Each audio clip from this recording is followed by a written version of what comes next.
Hello, can you hear me?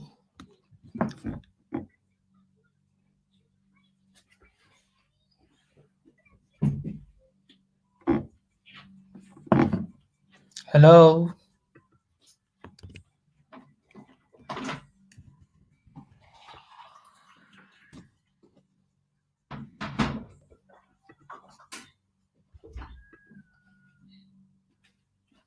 hello,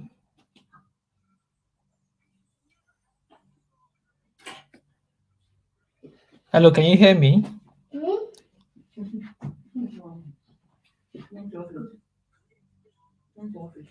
No. Testing the speakers on StreamYard. Sound.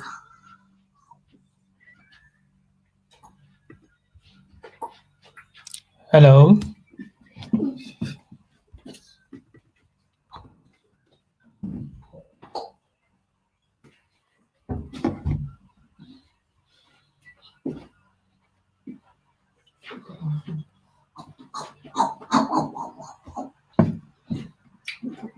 No, don't off it.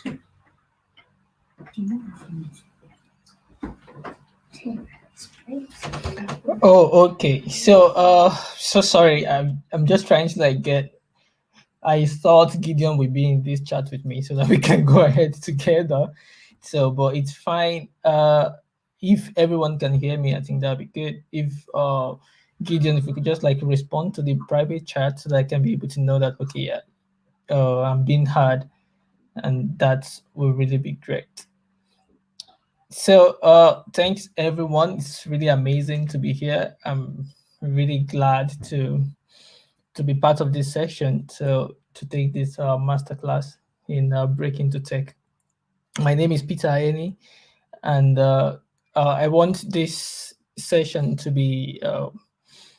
Yeah, I think it's gonna be a little bit of two types. So that's going to be the first section where. Wait.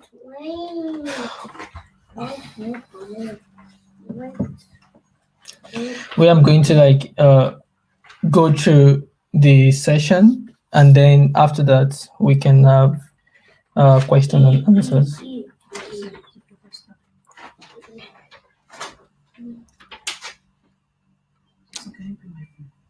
Phone only. So if you have any questions as I'm going ahead, so just note them down. And after this section, definitely there is going to be avenue to ask questions. So let's go ahead and continue with this.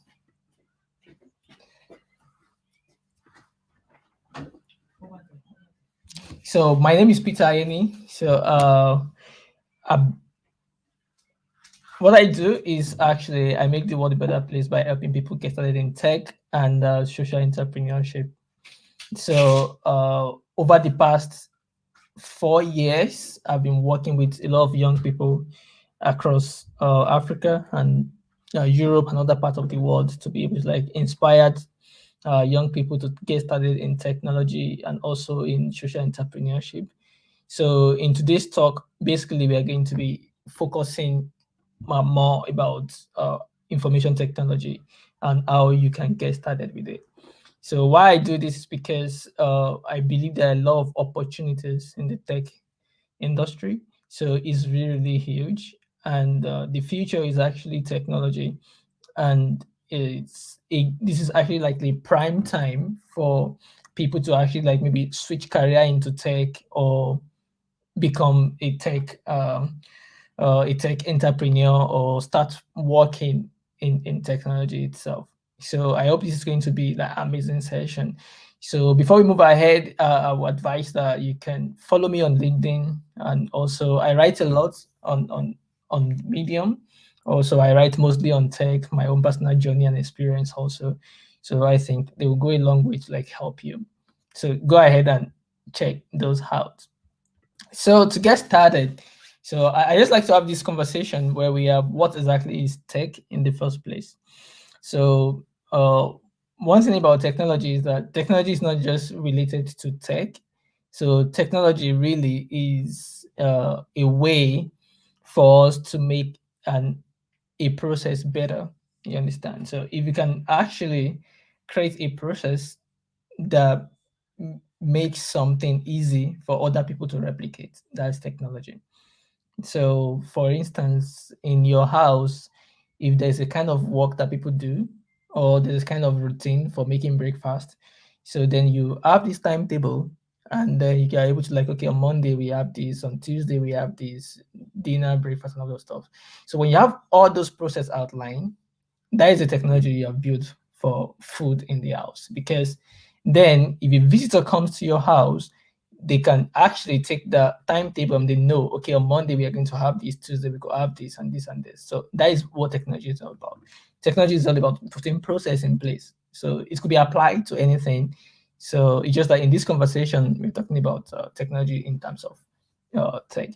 So I like this Wikipedia definition of technology, which say technology is the sum of techniques, skills, methods, and processes used in the production of goods or services or in the accomplishment of objectives such as scientific investigation. Technology can be the knowledge of techniques, processing, and like.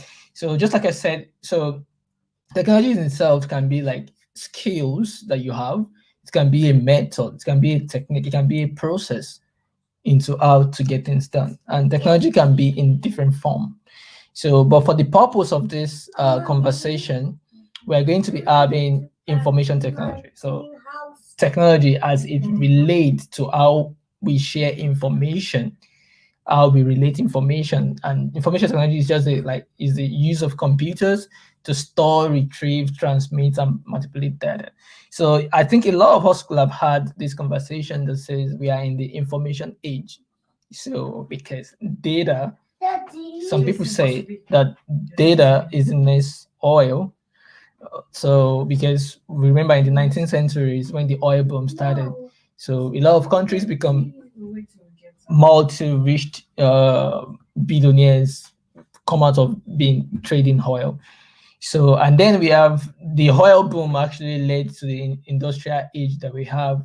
And then today, what is actually the new oil is the data, the information we have. And we can see from all the $1 trillion businesses we have today, trillion information, Apple, information technology, Google, information technology, Facebook, Tesla, and a lot of them. So because today information is transforming the way we live our life. And that's why we're saying that we are now in the information age.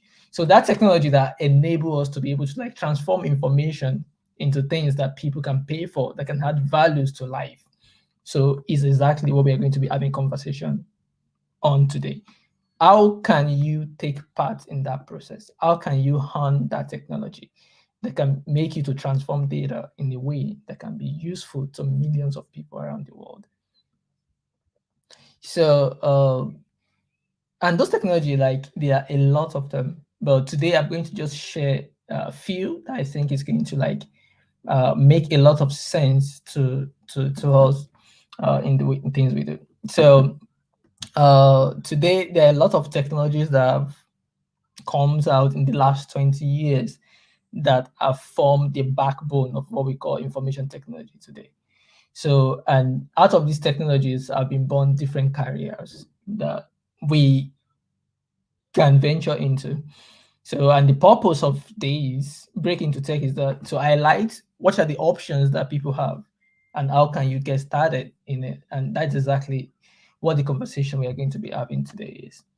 So I've highlighted about 8 things that I think they are like sectors that people can actually take advantage of in this information age. So the first we have the web and app development. A lot of you have been using websites, just like StreamYard we are using to stream this video is a web application that allow people to like communicate over the internet. You know, I'm here far away, and then you are there in Benue, and then we can have engagement. We can deliver value, information instantly, and then we can see each other. So, and that is made available by these web applications that use video services online. And then we have AI. AI is simply standard of artificial intelligence. A lot of us have used maybe Google search. We have this Google Home now. Then we have self-driving cars. We have a lot of them. We have robotics now. We have robotic surgery. So AI is actually a huge sector, employing millions of people all over the world, and is even still growing. So another aspect is design. We have design, graphic design, UI design, mobile design, product design. So graphics, user experience design, product design. So they're just massive illustration, digital arts, and things like that, photography. So all of these architecture are what information technology is using to help people to take advantage of it, to be able to produce stunning designs that we see. So the design sector is actually a huge space with lots of opportunities for people to get involved. Then we have data. Data, we have data analysis, we have data house, we have database management. So, and if you see, most of these sectors are actually interconnected. Like sometimes you need data because your web application and app also need data. So most of them in a company, you could have in a company where you have a tech company, they can hire a web developer, they have a designer, and they have a data manager. Then they have cloud. Cloud these days, the way we manage all of these infrastructures that power the information. So then we have IoT. IoT, Internet of Things. So Internet of Things are different things that we have right now. That we have microwaves that can communicate to us. You understand? We have a smart bulbs that you can clap and they switch off, or you can control your homes even with your phone. So those are what we call Internet of Things. And then we have products. So there are a lot of products, careers, product management, product development. So, and also we have marketing, like social media marketing. So these are a lot of areas that a lot of people can take advantage of. So why I'm sharing all of these things with you is because technology is not just one thing. So there will always be a way for you to like express yourself. If you don't know how to program or you don't like complex logic things, you could go into design. If you like management, you can go into product or marketing. If you are a marketer or sales, you can go into marketing. So like it's like a big pizza, right? That there is a slice for everyone. Okay, so now we're going to go a little bit deeper into some of this career, and then I want to like just break them down a little bit, uh, the way it is, because if you look at in design generally, there's just like a lot of things in design. You understand? So there's just a lot and lot of things. So in design, we have graphics design is a aspect of designs. We have UI design where designers design a look and feel of how a product should look like. So and then we have user experience designers. So user experience designers are the one that like design how users are going to interact with the product they are using. So both UI and UX designers work hand in hand together. And then we have graphic designers that do logo, branding, copy, illustrations, and things like that. So in those areas, that are just different kind of fields that you can look into. And then we have, if you want to go into coding, we have web designs. So people that like you can use WordPress is a huge area. Sometimes most designers also can do web designs. So, and then you just have to have a little knowledge of HTML, and then you'll be able to kind of design website for people. And then if you want to like go into like more of coding itself, in the area of web design, we have like front-end design that design the front end of an app, and then we have back-end engineers, so they use like programming languages like Python, Java, Golang to build the backend of a service. So also in terms of AI, also like I said that AI is this like big aspect of sector itself in IT. So we have like robotics, and then we have like machine learning. You understand? All these are like careers under AI. And then on the data also, we have like data analytics, people that analyze data. We have data visualization. So people that like you analyze data, and then you take that analyzed data, and then you can visualize it in the way that people can comprehend. So then we have like data management, and then we have like big data. So which is really cool. So another thing is like it's like marketing, right? So like I said before, like if you like, oh, I'm so scared, I can't like I don't want to touch coding and stuff like that. There are actually a lot of opportunities in marketing also, because these days people need to sell, and then information technology can actually help us to be able to like reach more people You understand? So, before selling is like going door to door and like knocking people's door. Like, and that is really manual because you don't really know the house you're knocking the door, if they're going to get it or like the products you're selling to them. So you just like to sell one product, you have to like knock on like 100 doors. So these days you can actually use digital marketing to be able to like specifically target people that may have interest in what you're going to sell them.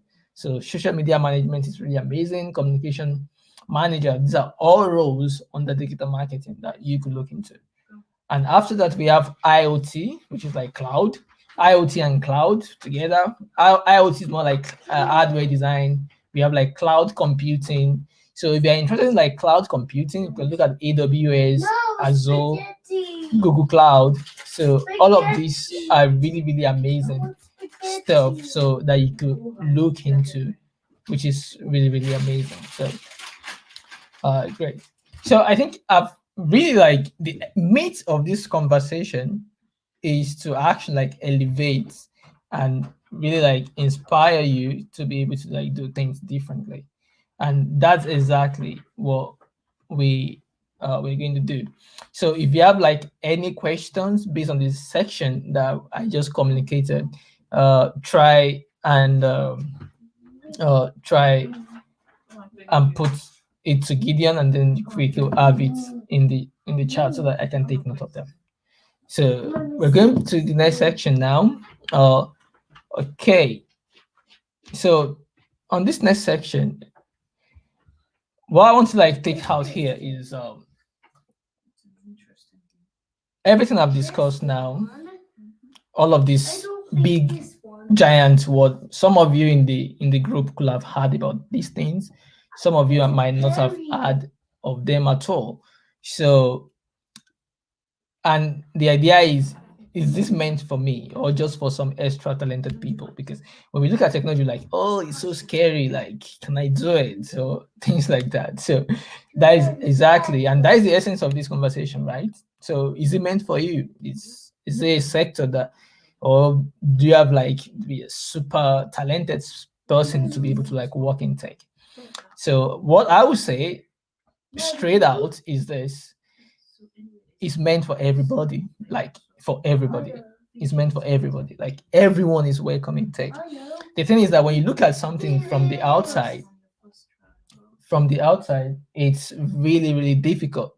Like, oh, what is this code bracket and everything that looks so scary, and then, but when you take it a little bit step closer to like investigate what is really going on in this piece of code, or why is this angle there, or why is it there?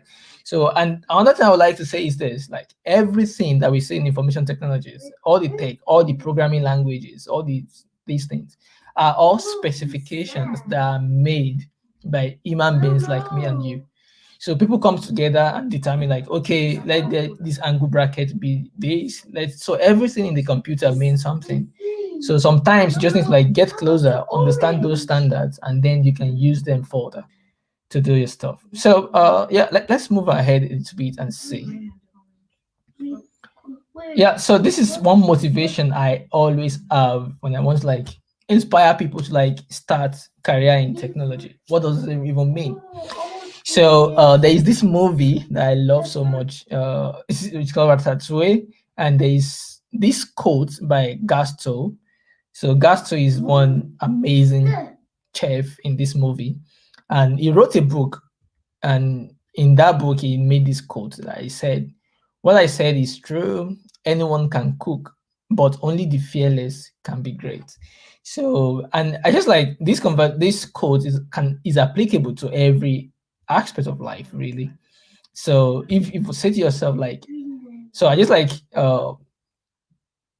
put it in a different form and write it different. Like, what I say is true. Anyone can code, but only the fearless can be great. So the truth is that anyone can code. It's not something that is difficult or you need an extraordinary mindset to be able to do it. In as much as you'll be able to like put the work in a much like, yeah, you're not scared of these squiggly codes all over there, like, oh, what is really this thing is difficult. My head can't comprehend it.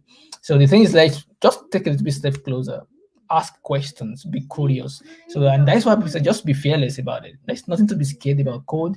They're just standards that people like you and me have set, and then we just like have to use it. Just like for instance, look at a language, like be speaking English, for instance. None of us were born to speak English. We were taught, right? So, and we have all this syntax of English language. We have this grammatical stuff, like how do you say come, like I'm going to say in the past tense, like came. So all of these are just rules to be able to know, okay, this happens in the past, this happens now, this is continuously happening. So these conversations are like grammar, right? The same way we have it in programming languages and codes. So they're just like, okay, these are the standards that we want to use in Python. This is how you say yes, this is how you say go, this is how you say stop, this is how you say come. So then we have other languages like Java. Java said, okay, these are our own standard. And then we have other language like JavaScript. Java is like, okay, this is our own standard. So if you learn like a language and you can be able to learn those standards and their grammar, and then you can speak it fluently. So just like learning language can be difficult in the beginning, but the closer and the more you look at it, the better you become. I hope that inspires someone to start learning how to code. So like I like to share my own little journey about tech because I don't want to like take so much of our time on this. So I would just say that my journey into tech, like technology wasn't even something I really wanted to do in the beginning, you know. So but then after my secondary school, I was opportunity to meet an engineer, and he actually like was the person that introduced me into technology. And since then, I've not really looked back.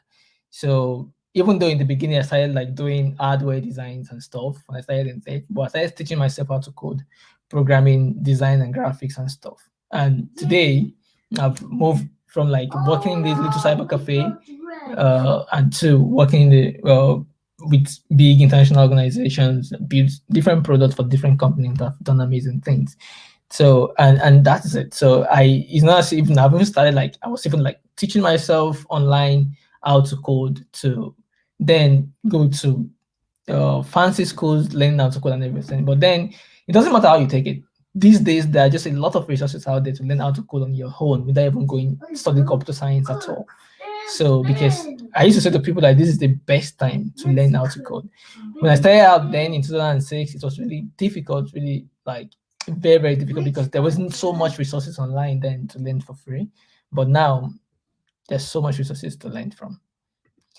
So now the idea is this: how can we position ourselves for better opportunities in tech?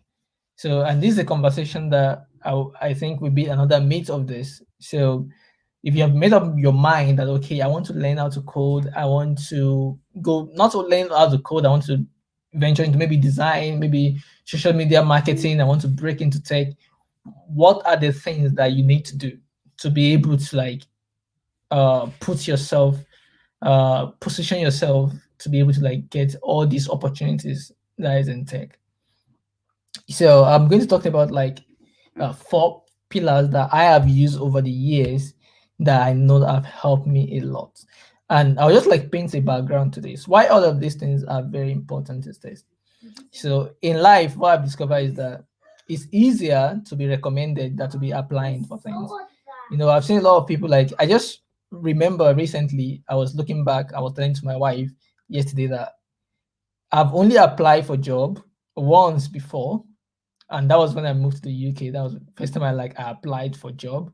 But most of the job I've worked on, even my second job I'm working on now, have been by what I've done before or by referral.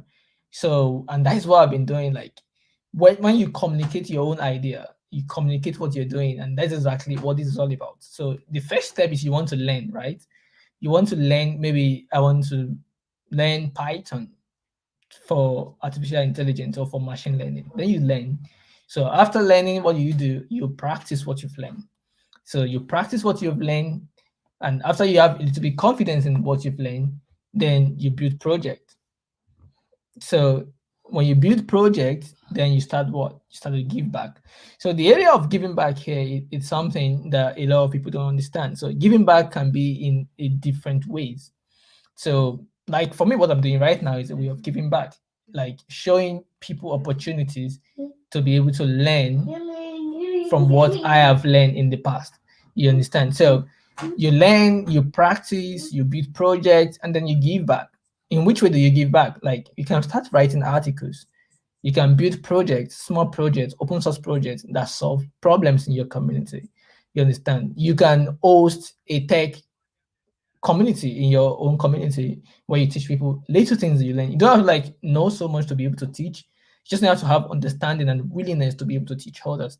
And this go a long way to be able to build yourself, build your profiles, and then build your own personal brand. You understand? And then when you're applying for jobs and looking for opportunities, you can be able to like stand out among other people. I've gotten a lot of opportunities just by doing these 4 steps, by learning, by practicing, by building projects that help other people, and then by teaching other people what I write. Like I write technical articles, not just because like people pay me to do it, no, because I believe that what I've learned can also help other people to learn. And recently I've got a lot of opportunities even for paid articles also, you understand? So and that's it. So and also you could, there are a lot of endless opportunities that come with giving back what you've learned, you to become better. You ingrain yourself into the community. When there is current recommendation, people know you, your name is out there and everything, and go a long way to build your career in the tech ecosystem. So after you do that, I think some other thing you need to look into is like get training. So there are a lot of training advantage here. There is this opportunity by Pluralsight and Andela where they teach Africans new software engineers in different like 3 tracks like mobile web specialist, cloud development, and then I think Android development also. So I did their cloud, their mobile web specialists in the past. Right now, I enrolled for the Google uh, cloud development. So learning never stop. So take advantage of free learning portals like Google Developers Platform have amazing resources for you to learn. Facebook also have amazing resources to learn social marketing and things like that, even Microsoft. So if you look at all of these tech giants like Apple, Google, AWS, Amazon, all of them have teach portals where they like teach their technologies to people so that people can hear them. Even IBM have African teaching platforms where you can learn a lot of these things. So and also like getting started with taking like what resources can I start with, where should I start learning and things like this. So aside from all these resources that I've talked about, another thing you have to look into for like if you're going to like programming, code and web, I think freecodecamp.org is really amazing platform that I really recommend for a lot of people. So if you just like Google freecodecamp.org or just type it on your browser, you see it. They have like everything from beginner to advanced. Even they have machine learning, they have Python, they have AI courses, they have JavaScript, they have mobile courses, they have a front end, they have back end courses, and they are all free. And they have amazing YouTube channel with free resources added every day in all aspects of technology. So Mozilla Developers Network is actually great, and also just Google. Like you want to learn something, just Google how to do something, and then I'm sure you're gonna get 1 or 2 resources that are going to definitely help you to get that. So I've gone for 30 minutes now. I don't really want to like waste so much of our time, but now you could have your questions. I think we have so that we can go ahead. So if you have any questions on our conversation, and I think that will help us to be able to like tailor it to you people. I hope the conversation have helped you guys in 1 of 2 ways. So let's have the questions coming, and then we'll be good.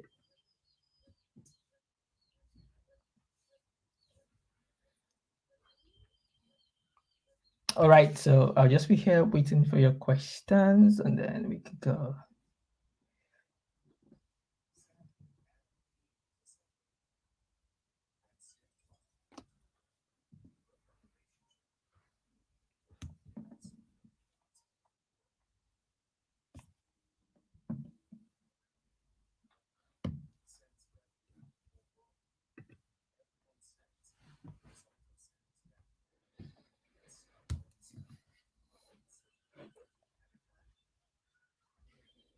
Okay, so if there is no questions, I think we are good.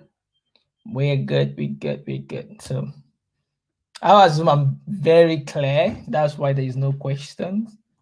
So if there is no question, that means I've done a good job of making everything clear.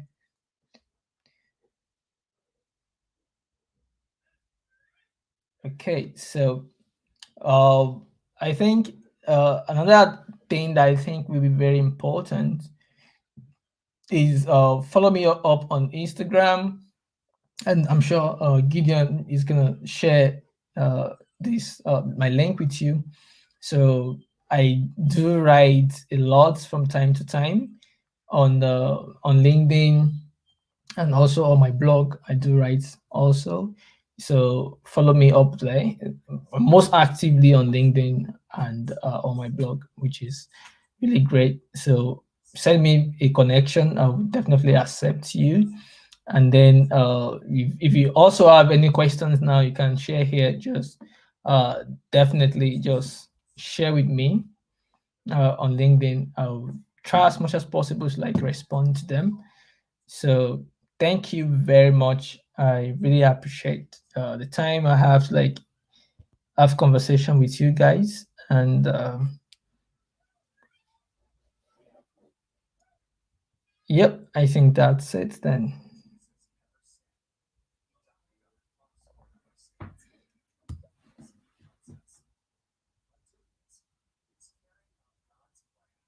Okay.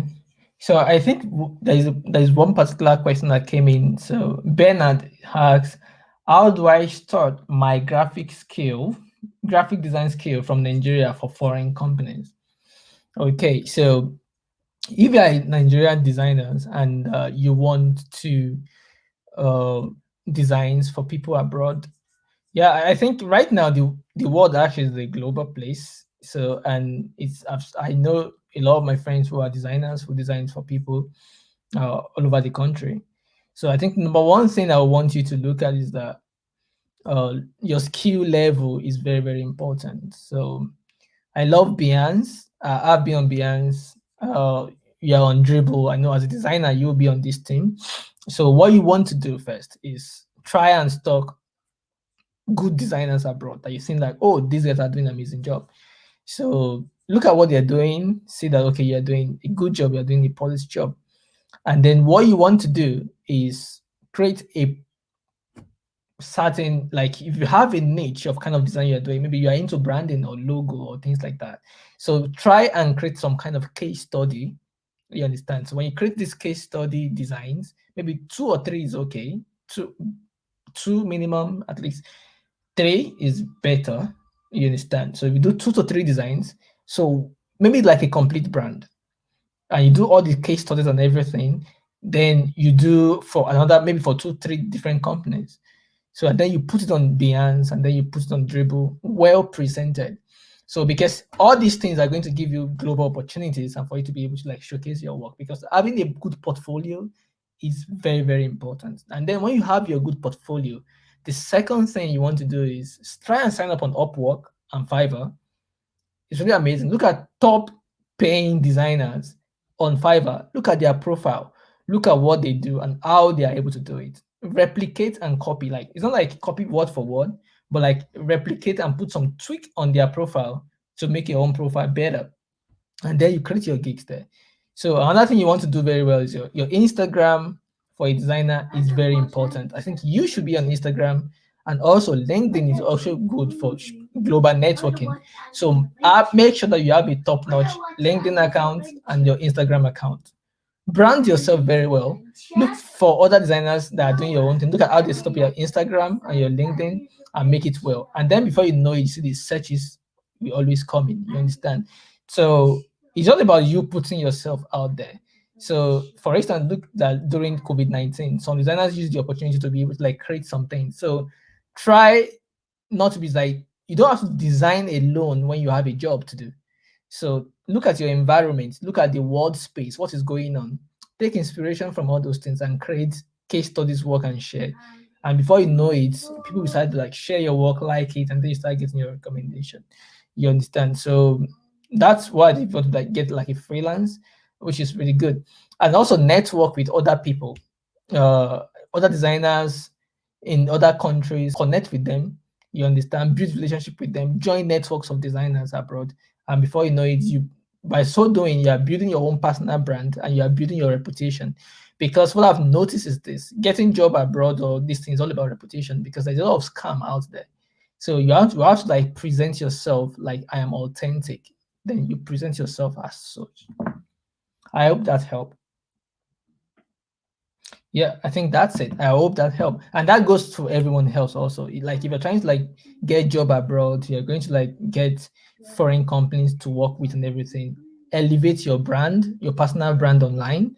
Make yourself believable. You understand? Not like lying, like make yourself genuine and believable. Communicate and build your personal brand well and engage with other people in your community or in your fields. If you're in web design, look at web design networks, if you're programming, if you're social media marketing, look at social media network, write, create stuffs that are free, that can inspire people, and then you can use that to build your portfolio.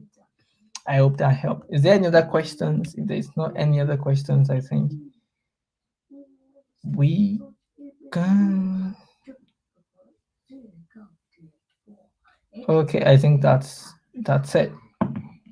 Okay, I think that's it. So thank you very much, everyone. I really okay.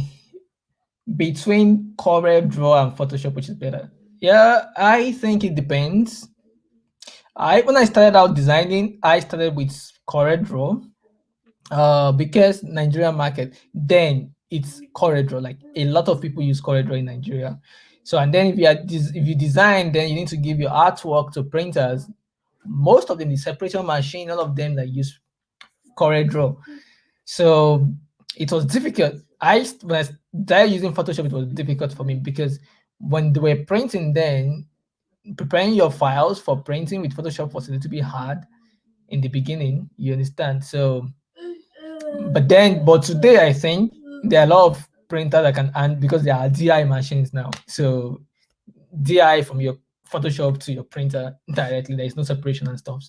So and even now that it's not everyone that can afford DI. So for some designs also, I would advise you as a designer know both of them because Photoshop have its strengths, CorelDRAW also have its strengths. So if you are going to be like doing both illustration and stuff, what I did then is like okay, I use CorelDRAW and then I will take my maybe I have something like a photo stuff that need to be done.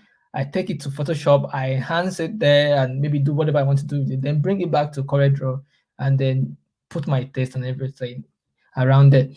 So, but right now, from almost 5 years, I've not used CorelDRAW at all. I won't lie to you. So I use InDesign, mostly all Adobe Suite for my work for the past 5 years. So I can't remember if I know how to use Photoshop CorelDRAW anymore. But I think both of them are good if you have the experience in CorelDRAW. I think yeah, they're both great.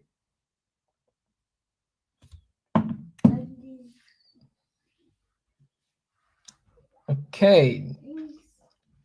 Do you have any other question? Okay, thank you, Agnes. I can see you. And Charles, I can't see you, but I can see your name. I wish I could see you guys, but it's okay.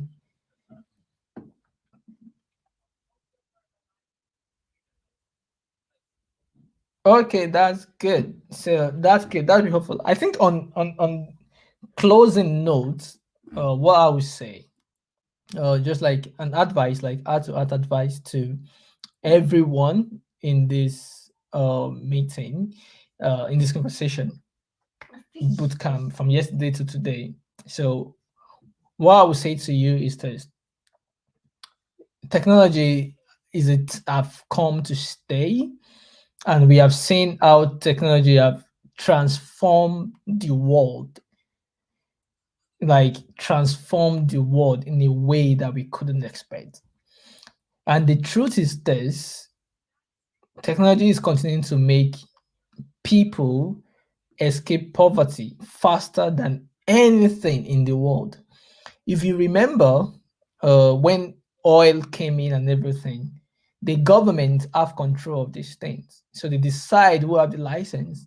They decide who have these things. They decide who have the wealth, you understand? And those are the guys that have the money then, you know. So, but today, technology gives us an opportunity for people to break the ranks. You understand? Like someone like me, I will ever, not ever, ever think in a million years some of the opportunities I'll be able to do, some of the things I've been able to achieve just because of technology. And I'll give you this gist just in closing. When I started out in tech, then it was really, really, really difficult. It wasn't as amazing as it is today. So because in Nigeria then when we get started, most of us are called Yahoo boy, fraud. So any guy that carry laptops is seen as unserious fellow and everything. But then out of secondary school, I just have this gut. Like technology is amazing, it's gonna do great. Because for me, like I was a very curious person when I was young. So I read this amazing book straight out of secondary school. It's called If You Want to Be Rich and Happy, Don't Go to School.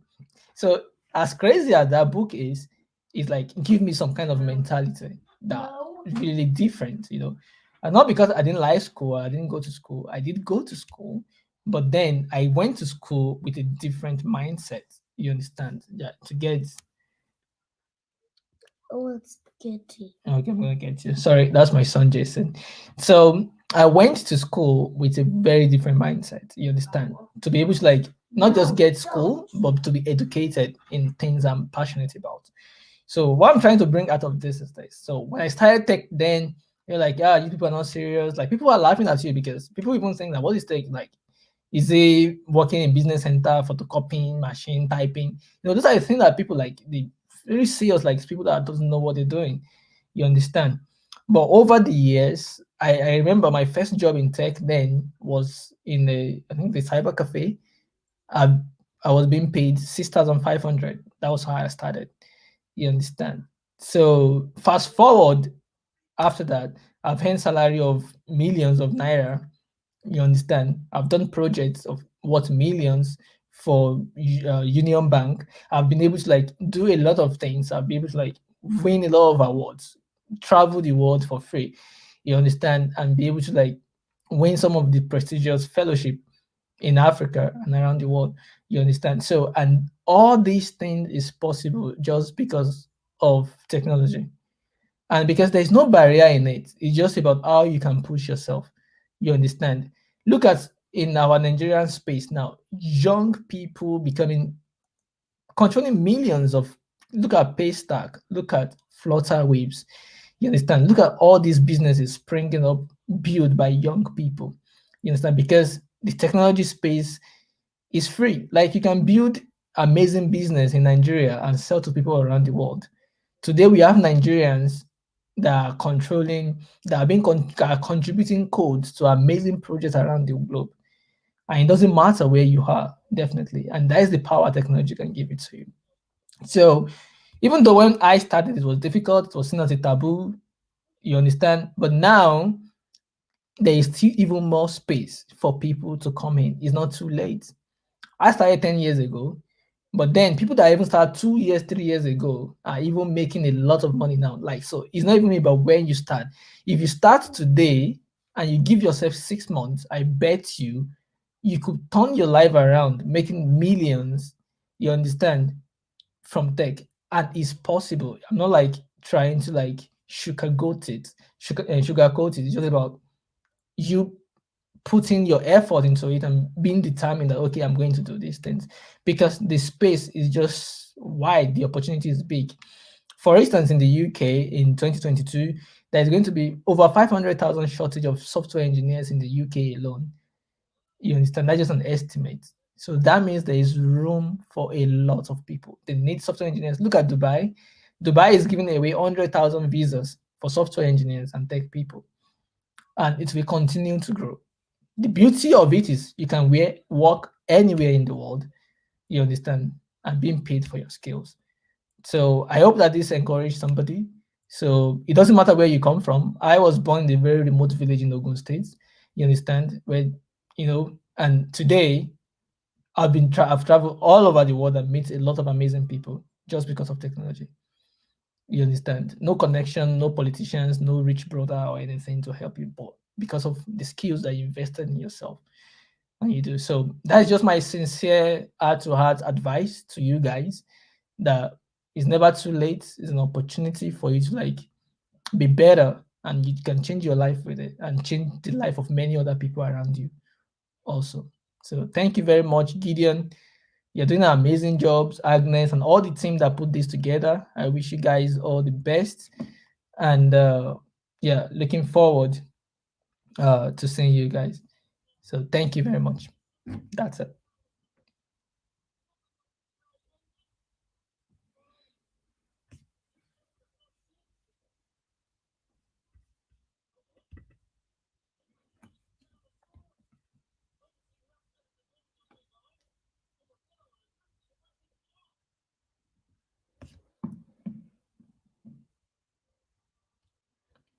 Right.